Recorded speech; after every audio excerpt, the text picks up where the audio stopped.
こんにちは、アンナスです。今日はパレストリーナステッチの説明をしようと思います。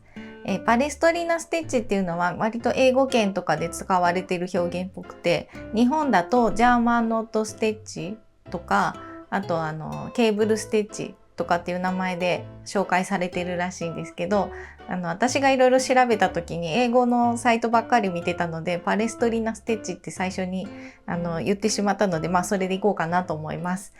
それでは手元の方にどうぞ。はい。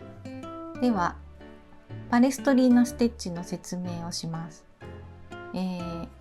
なんかこう白でやったからだと思うんですけど、ホイップクリームみたいなパールのネックレスのようなそういう感じの仕上がりになるステッチで、ちょっと面白いので説明したいなと思って動画を撮っています。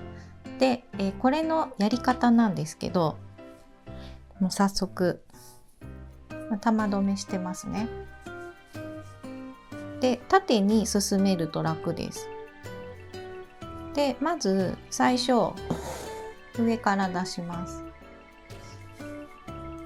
で、ちょっと下に刺す。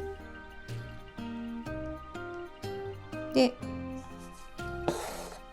こういう、1、2、3、三角形を作ります。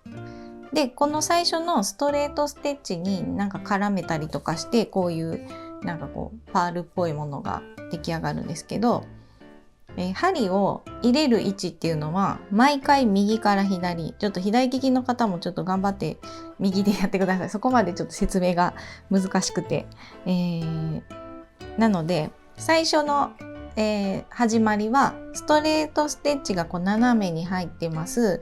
で、左の方から糸がビョンって出てるっていう状態をまず作ります。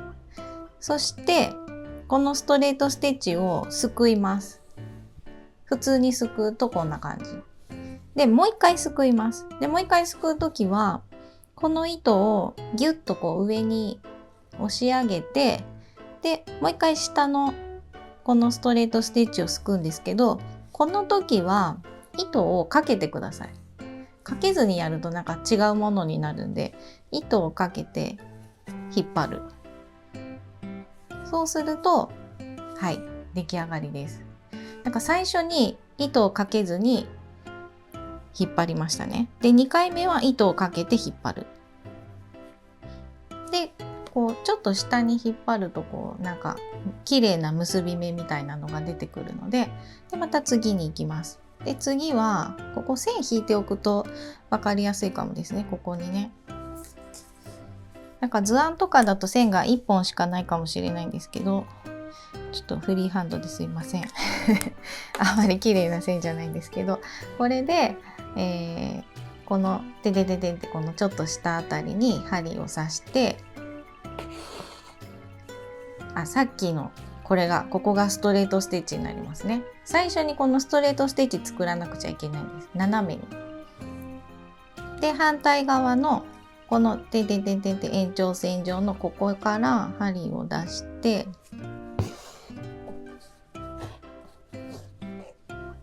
で2回引っ掛けていきます。引っ掛けるタイミングは必ず右から左、いろんな向きからもうやらないです。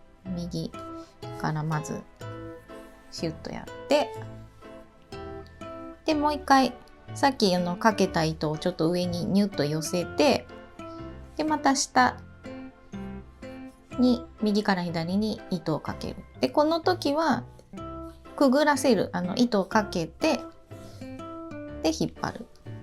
これをずっと繰り返します。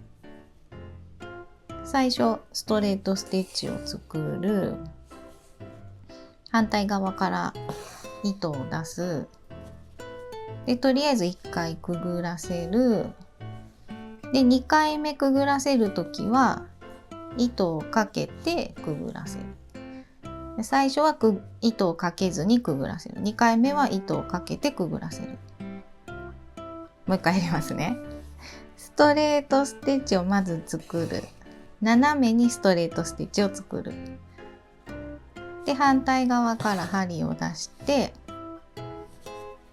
普通に1回くぐらせる、2回目糸をかけてくぐらせる。これをずっとやっていくとこういう感じになります。なんか赤でやるとまた違いますね。なんか大入りみたいな大入りみたいな、なんかこうお金入ってる袋みたいな感じになりましたけど、で終わらせる時はもうこの辺に適当に刺しといて、こう分かんないようにして終わらせるといいです。